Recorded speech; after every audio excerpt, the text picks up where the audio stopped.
శ్మశానం. ఆ పేరు వినగానే మనసులో ఒక రకమైన జలధరింపు, ఒక భయం కదా. ఎందుకంటే అది అంతానికి, ముగింపుకు ఒక గుర్తు. అయితే ఆలోచించండి, అలాంటి చోట ఈ సకల సృష్టికి అధిపతి పరమశివుడు ఎందుకుంటాడు? ఈరోజు మనం ఈ లోతైన, చాలా ముఖ్యమైన ప్రశ్నకు సమాధానం వెతుకుదాం రండి.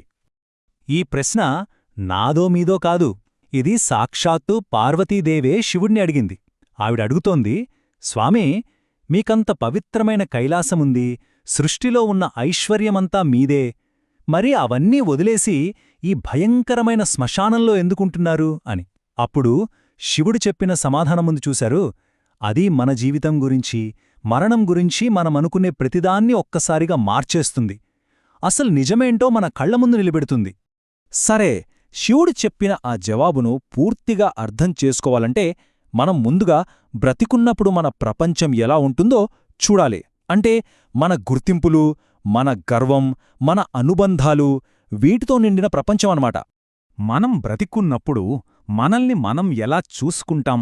మన గుర్తింపేంటి? మొట్టమొదట వచ్చేది జ్ఞానం. నేను గొప్ప పండితుడిని, నాకు అన్నీ తెలుసు అనే అహంకారం. మనం చదివిన చదువులు, సంపాదించిన తెలివితేటలే మనల్ని శాశ్వతంగా నిలబెడతాయని ఎంత బలంగా నమ్ముతాం కదా. జ్ఞానం తర్వాత ఇంకేముంది? అధికారము, హోదా. నేను ఫలానా పెద్ద ఆఫీసర్ని, నా మాట చెల్లుతుందిక్కడ అనే గర్వం. సమాజంలో మనకున్న ఆ పొజిషన్, ఆ పవరే మన మొత్తం ఐడెంటిటీ అయిపోతుంది. దాంతోనే మనల్ని మనం గుర్తించుకుంటాం.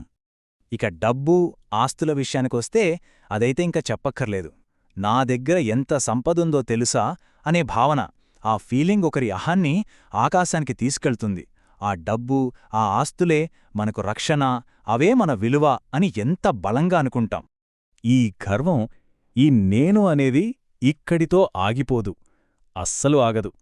నేను అద్భుతంగా మాట్లాడతాను, చాలా బాగా పాడతాను, నేను భలే డాన్స్ చేస్తాను, సొసైటీలో నాకు మంచి పేరుంది, ఇలా ఒకదాని తర్వాత ఒకటి ఎన్నో తాత్కాలిక గుర్తింపుల మీద మన అహాన్ని కట్టుకుంటూ బ్రతికేస్తుంటాం. అయితే ఇక్కడే కథలో అసలైన పెద్ద ట్విస్టుంది. ఇంతసేపు మనం చూసిన ఈ గర్వమంతా, ఈ అహంకారమంతా ఒక్కసారిగా మాయమయ్యే సమయం వస్తుంది. ఇప్పుడు మనం తప్పించుకోలేని మరణం అనే కఠినమైన నిజం వైపు వెళ్తున్నాం. ఒక్క క్షణం, ఆ శ్వాస శరీరాన్ని విడిచివెళ్ళిపోయిన ఆ ఒక్క క్షణం, అంతే. అప్పటిదాకా ఉన్న నేను పోతుంది.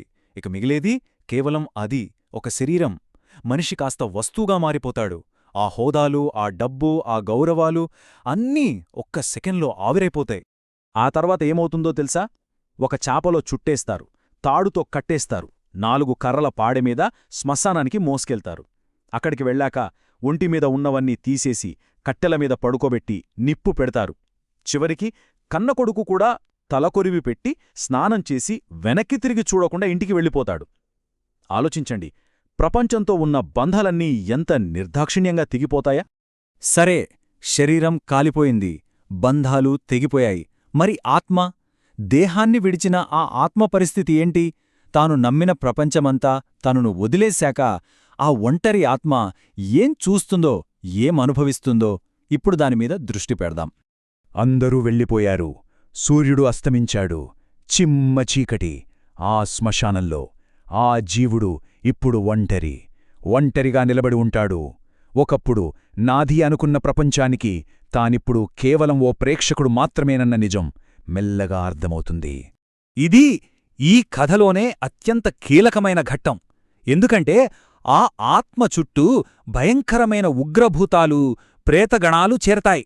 అప్పుడు చూసుకుంటుంది ఆత్మ, జీవితాంతం నావాళ్ళు అనుకున్న వాళ్లలో ఒక్కరంటే ఒక్కరు కూడా తన పక్కన లేరు. ఆ భయం, ఆ ఒంటరితనం మాటల్లో చెప్పలేనిది.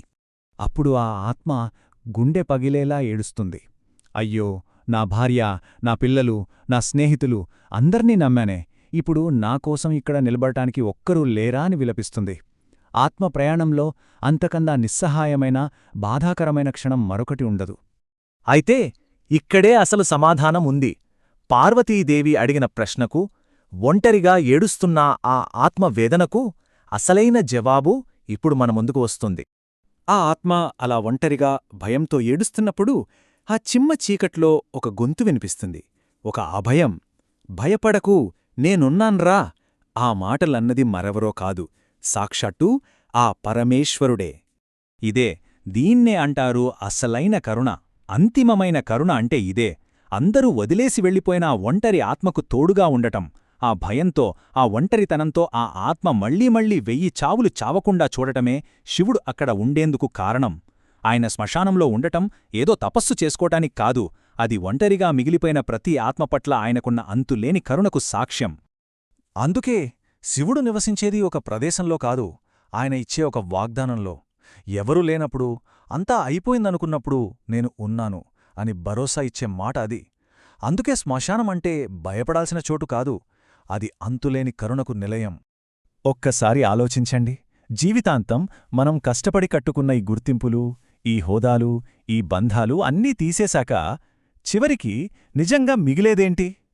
ఈ ప్రశ్నతో, ఈ ఆలోచనతో ఈరోజు ఈ వివరణను ముగిద్దాం.